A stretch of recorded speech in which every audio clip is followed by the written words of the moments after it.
হ্যাঁ, ব্রাহ্মণবাড়িয়া ভালো মাশাআল্লাহ, ভীষণই ভালো। বাট আমি শুনেছি ওরা একটু বেশি মারপিট করে থাকে আসলে। নোয়াখালীর ছেলেরা খুব বউ পাগল হয়, তো নোয়াখালী আমার মনে হয় ভালো বিয়ের জন্য আই গেস আমি। আর বাইরে বলতে গেলে আমার বগুড়া, উত্তরবঙ্গের ছেলেদের ভীষণ পছন্দ। ব্রাহ্মণবাড়িয়া হুট করে বকা টকা দিয়ে দেবে আমাকে, ভুল টুল করলে আমি কেঁদে দেবো, আমি খুব ইমোশনাল।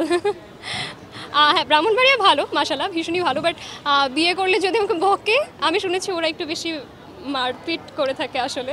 তো যদি আমাকে বকা দেয় আমি তো খুব কষ্ট পাবো। খারাপ খারাপ কোনো জেলার ছেলেই নয়, খারাপ হলো মানসিকতা থেকে আসে, সারাউন্ডিং থেকে আসে। তো আমার মনে হয় প্রত্যেক জেলায় খারাপ মানুষজন আমরা দেখতে পাই।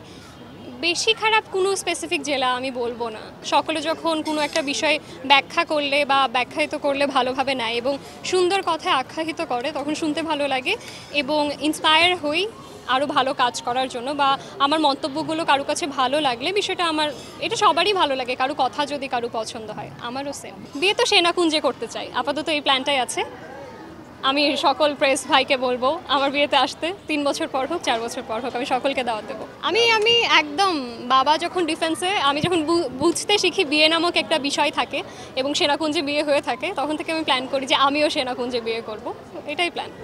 আপাতত আমি একটু ওটিটির দিকে যাচ্ছি এবং ব্র্যান্ডিংসগুলো বেশি ধরছি, ব্র্যান্ডগুলো বেশি ধরছি।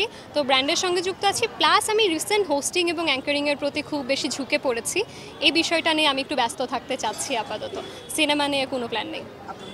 না, আমি ওই অনুযায়ী নিজেকে গ্রুম করছি এবং শুরুতেই যেন আমার কোনো বোল্ড ক্যারেক্টারে একদম ঢুকতে না হয়, যার জন্য আমি প্ল্যান করছি 90 দশকের কিছু আনি বা 90 দশকের একটা ছোঁয়া দর্শক পাক, সেই প্ল্যানটাই আপাতত চলছে। না না, আমি একদমই চিন্তা করি না আমাকে নিলে হিট হবে, পুরোটাই মেকার্সদের উপর ডিপেন্ড করে। গল্প যে লেখে, মানে আমরা ক্যামেরাতে শুধু অ্যাক্ট করি, কিন্তু পেছনকার মানুষ যারা থাকে মূলত তারাই আমাদের ফেমাস করে তোলে, তারাই আমাদের বড় করে তোলে। তো আমার মনে হয় না আমাদের এখানটায় কোনো হাত থাকে, আমরা শুধু ফেস দিয়ে অ্যাক্টিং করি।